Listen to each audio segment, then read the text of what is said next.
नमस्कार. तर इंद्रायणी या मालिकेच्या आजच्या भागात आपण पाहणार आहोत की मोठ्या बाई एका मंदिरात आलेल्या असतात आणि तिथे असणाऱ्या गुरुजींना त्या म्हणतात की गुरुजी, मी आनंदीबाई अंताजी दिग्रजकर, गोविंद महाराज दिग्रजकर यांच्या थोरल्या सूनबाई. यावरती गुरुजी म्हणतात की तुम्हाला कोण नाही ओळखत, तुम्ही तर मोठ्या बाई ना. मोठ्या बाई खुश होऊन म्हणतात की ओळखलं का तुम्ही? मला ना तुमच्याशी जरा थोडं महत्त्वाचं बोलायचं होतं, जरा बाहेर येता का? आता मोठ्या बाई गुरुजींना बाहेर घेऊन येतात आणि त्यांना म्हणतात की जरा महत्त्वाचं बोलायचं होतं का, बोलू? यावर ते गुरुजी म्हणतात की काय काम होतं? तेव्हा मोठ्या बाई सांगतात की काम आहे पण जरा अवघड आहे. आता कसं सांगू तुम्हाला, काय कळत नाही आहे पण सांगतेच. त्याचं असं आहे की आमचं विठूच्या वाडीचं मंदिर, जर तुम्हाला ते माहीतच आहे आणि त्या काहीतरी सांगायला लागतात आणि ते गुरुजी म्हणतात की ठीक आहे, करतो मी. आता मोठ्याबाई खुश होऊन म्हणतात की चालेल. तर मग आम्ही तयारीला लागतो आणि रामकृष्ण हरी असं म्हणून ते तिथून निघून जातात. आता दुसरीकडे आपण पाहतो की फंटा गँग मॅच हरल्यामुळे सर्वजण खूपच नाराज असतात. आता पप्या म्हणतो की अरे, तो हानम्या गुगली बॉलिंग टाकतो, तो बॉल कसा वळतो ना ते कळतच नाही, म्हणूनच दांड्या उडल्या माझ्या. तर टिंग्या म्हणतो की आपण फिल्डिंगमध्ये सुद्धा खूप माती खाल्ली. आता पप्या म्हणतो की आपण नाही, तू त्यांना एक्स्ट्रा 4 रन दिले ना, त्यामुळेच आपण मॅच, नाही तर आपण मॅच जिंकलो असतो. आता टिंग्या म्हणतो की तू काय वेगळे दिवे लावलेस रे, असं म्हणून पप्या आणि टिंग्याची भांडणं लागतात.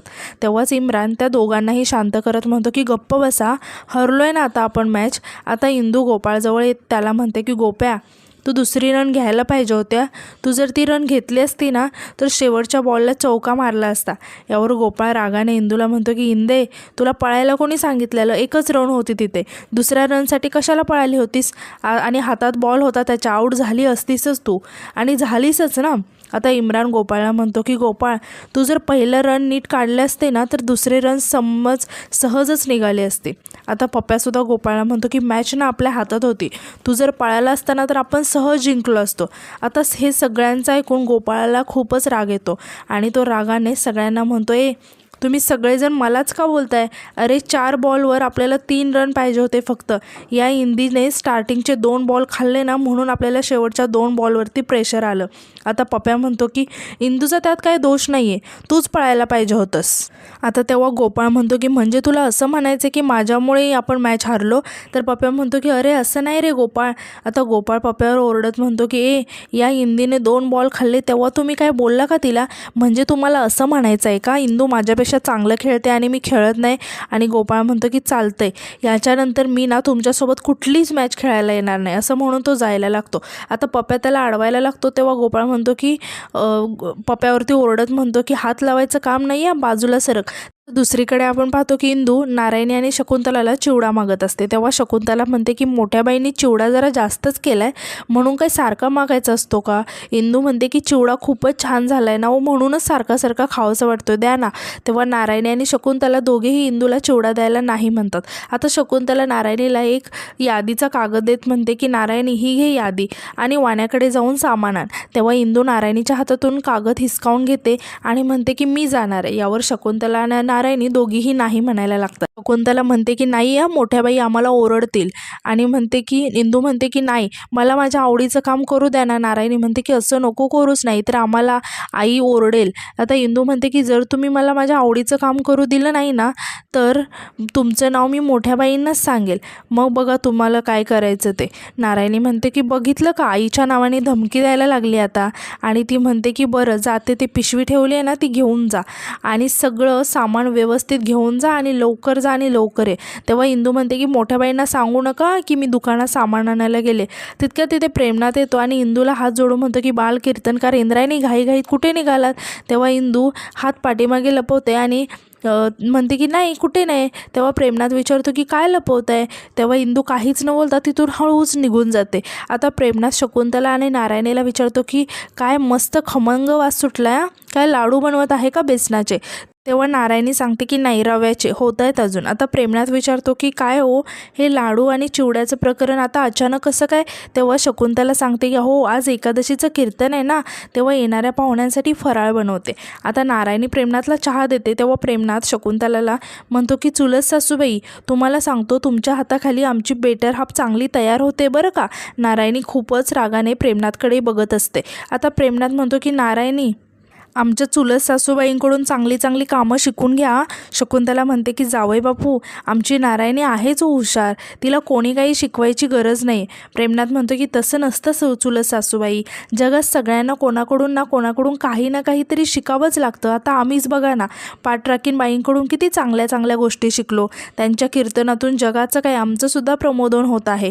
तितक्यात आप्पा मोठ्या बाईंना आवाज देत तिथे येतात. आप्पांचा आवाज ऐकून शकुंतला बाहेर येते. आता आप्पा, माले मास्तर आणि कानोबा आलेले असतात. आता आप्पा शकुंतलाला रामकृष्ण हरी असं म्हणतात आणि विचारतात की मोठ्या बाई नाही आहेत का घरात. शकुंतला सांगते की नाही, त्या जरा बाहेर गेल्यात आणि त्या आप्पांना बसायला सांगतात. तेव्हा आप्पा म्हणतात की ठीक आहे, आम्ही निघतो, मग आम्हाला मोठ्या बाईंशीच बोलायचं होतं. शकुंतला विचारते की आप्पा काय झाले, सगळे फार काळजीमध्ये दिसताय.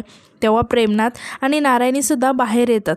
आता आप्पा सांगतात की अहो, आज रात्री आपल्या मंदिरामध्ये साळगावकर महाराजांचं कीर्तन आहे आणि नेमकं त्याच वेळी गोपाळवाडीच्या मंदिरामध्ये आपल्या इंदूचं कीर्तन ठेवलं आहे. हे ऐकून सगळेच खूप शॉक होतात. आता शकुंतला आश्चर्याने विचारते की काय, पण हे असं कसं शक्य आहे, म्हणजे कोणाची परवानगी न घेता इंदूचं कीर्तन. आणि ती म्हणते की आप्पा, तुमचा काहीतरी गैरसमज झाला असेल. कानोबा म्हणतो की नाही वहिनी, त्या गोपाळवाडीच्या मंदिराबाहेर लावलेला बॅनर मी स्वतः पाहिलेला आहे, हवं तर मी तुम्हाला फोटो दाखवतो. असं म्हणून तो त्याच्या मोबाईलमधील फोटो शकुंतलाला दाखवायला लागतो. आता मोबाईलमधील फोटो बघून शकुंतला खूपच शॉक होते आणि म्हणते की अहो आप्पा, हे प्रेमनाथ हे सगळं बघून मनातच म्हणतो की हा मैदानाबाहेर मारलेला उत्तुंग षटकार परमपूज्य सासूबाईंचा तर नसेल ना. तितक्या तिथे मोठ्या बाईसुद्धा येतात आणि आप्पा, माले मास्तर यांना बघून म्हणतात की तुम्ही सगळे इथे कीर्तनाच्या तयारीसाठी आला आहात का. आणि त्या शकुंतलाला म्हणतात की शकुंतले, जा बघू सगळ्यांसाठी चिवडा घेऊन ये. आता माले मास्तर म्हणतात की मोठ्याबाई, तुमचा तो चिवडा वगैरे राहू द्या, आम्ही तुम्हाला हे विचारायला आलो आहे. की मोठ्याबाई जरा थोडेसे शॉक होतात आणि म्हणतात की काय. आता आप्पा सांगतात की मोठ्याबाई, मीटिंगमध्ये सर्वानुमते काय ठरलं होतं की एकादशी निमित्त होणारं कीर्तन हे साळगावकर महाराजांचंच होईल. मोठ्याबाई म्हणतात की हो, मग ठरलं होतं की काय झालं. आणि परत टेन्शनमध्ये येत म्हणतात की का ते येत नाही आहेत का, त्यांचा फोन आला होता, त्यांना म्हणावं असं करू नका हो, आम्ही सगळी मंडळी इथे आसुसलेले आहोत त्यांचं कीर्तन ऐकायला. आता आप्पा म्हणतात की अहो, कीर्तन साळगावकर महाराजांचंच होणार आहे. मोठ्याबाई म्हणतात की मग त्यांनी मानधन मागितलं की काय. आप्पा म्हणतात की अहो, त्याचवेळी गोपाळवाडीच्या मंदिरामध्ये आपल्या इंदूचं कीर्तन ठरलं आहे. आता मोठ्याबाई आश्चर्याने म्हणतात की गोपाळवाडीमध्ये आज काय, असं कसं शक्य आहे, म्हणजे कीर्तन आहे पण पुढच्या एकादशीला. माले मास्तर म्हणतात की अहो मोठ्याबाई, आपला हा कानोबा आहे ना, याने स्वतःच्या डोळ्याने गोपाळवाडीच्या मंदिराबाहेर इंदूचे पोस्टर पाहिले आहेत. आणि ते शकुंतलाला म्हणतात की वहिनी, दाखवा हो मोठ्याबाईंना. आता शकुंतला मोठ्याबाईंना फोन देते. आता मोठ्याबाई कीर्तनाचे पोस्टर पाहतात. आता मोठ्याबाई ते पोस्टर पाहून खूप मोठा धक्का लागल्याचं नाटक करतात आणि खाली बसतात आणि थरथरत म्हणतात की हे काय आहे, असं नव्हतं झालेलं, काहीतरी गैरसमज झालेला दिसतो या माणसाचा, म्हणजे मी या माणसाला असं सांगितलेलंच नव्हतं, मला याला फोन करावा लागतोय. आणि त्या सगळीकडे फोन शोधायला लागतात आणि घाबरून म्हणतात की हे काय होऊन बसलं. आप्पा विचारतात की मोठ्याबाई, नेमकं काय झालं ते सांगा.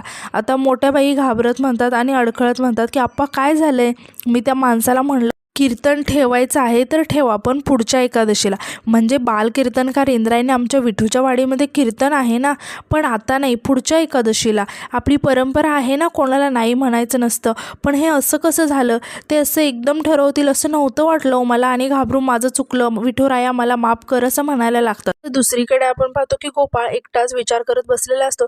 तेव्हाच तिथून इंदू जात असते आणि तिचं अचानक लक्ष गोपाळकडे जातं. तिला पप्याचं बोलणं आठवतं की पप्या गोपाळला बोलला होतं की मॅच हरली, त्यामध्ये इंदूचा काहीच दोष नाही, गोपाळ तूच पळायला पाहिजे होतं. आता गोपाळ रागाने पप्याला म्हणतो की तुला असं म्हणायचं आहे का माझ्यामुळे आपण मॅच हरलोय. आणि तो रागाने म्हणाला होता की याच्यानंतर मी तुमच्यासोबत कोणतीच मॅच खेळायला येणार नाही. हे सगळं आठवून इंदू हळूहळू गोपाळजवळ येते. आता गोपाळ काहीच न बोलता तिथून जायला लागतं. इंदू त्याला थांबवते आणि विचारते की कुठे चाललंय तू. गोपाळ म्हणतो की इंदे, तू माझी वाट अडवू नको, जाऊ दे मला. इंदू म्हणते की तू माझ्याशी असं वागणार आहेस का गोपाळ. गोपाळ म्हणतो की काय केलं मी. इंदू म्हणते की तुला कळतंय की मी काय बोलते ते. गोपाळ म्हणतो की मला नाही कळत. इंदू गोपाळजवळ येऊन म्हणते की गोपाळ, मी काय चूक केली आहे रे, माझ्या कीर्तनाचा तुला एवढा त्रास का होतो. तेव्हा गोपाळ थोडासा इमोशनल होतो आणि म्हणतो की हे बघ इंदे, त्या विषयावर मला काही नाही बोलायचं. इंदू म्हणते की पण मला त्याच विषयावर बोलायचं आहे. हे बघ, आपण भांडतो, मारतो, रुसतो, पण यावेळी तू जे वागतो आहेस ना ते मला कळत नाही. गोपाळ म्हणतो की मला कळत नाही आहे काय, हे जे काही चाललं आहे ना ते मला पटत नाही. इंदू विचारते की काय पटत पटत नाही तुला? गोपाळ म्हणतो की हे बघ इंदे, तू कीर्तन करते त्यात माझा काहीच आक्षेप नाही आहे.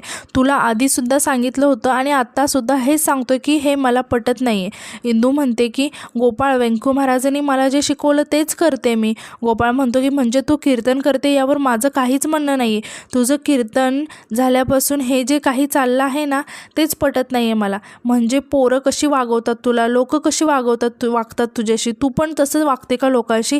हे सगळं जे चाललं आहे ना इंदे, मला तुला शब्दात सांगता येत नाही, पण हे जे काही चाललं आहे ना त्यात नक्की काहीतरी गडबड आहे, असं म्हणून तो तिथून जायला लागतो. नंतर दुसरीकडे आपण पाहतो की शकुंतला व्यंकू महाराजांना फोन करत असते. तितक्या तिथे मोठ्याबाई येतात आणि शकुंतलाला फोन लावताना पाहून थोड्या घाबरतात आणि नाटक करायला लागतात आणि त्या मोठ्याने रडत म्हणतात की शकुंतला काय करून बसले मी, असं म्हणत त्या रडत खाली बसतात. आता प्रेमनाथसुद्धा तेव्हा तिथे येतो आणि तो लपूनच मोठ्याबाईंकडे बघायला लागतो. आता शकुंतला मोठ्याबाईंना समजवतात आणि तिथून उठायला सांगतात, पण मोठ्याबाई तिथून उठतात आणि दुसरीकडे जाऊन खाली बसतात आणि म्हणतात की मी इथे खालीच बरी आहे, मी हे काय करून बसले, मला खूप भीती वाटत आहे. आणि म्हणतात की आता व्यंकट भाऊजींना हे पटणार नाही, हे काय होऊन बसले मला समजतच नाही, निव्वळ गैरसमज झाला आहे त्या माणसाचा. आणि माझं साधं बोलणं झालं होतं, म्हणून माणूस मला भेटला होता आणि मला म्हणाला की आपण आपली इंद्रायणी कीर्तन करेल का एकादशीचं? मग मी म्हटलं की हो करेल.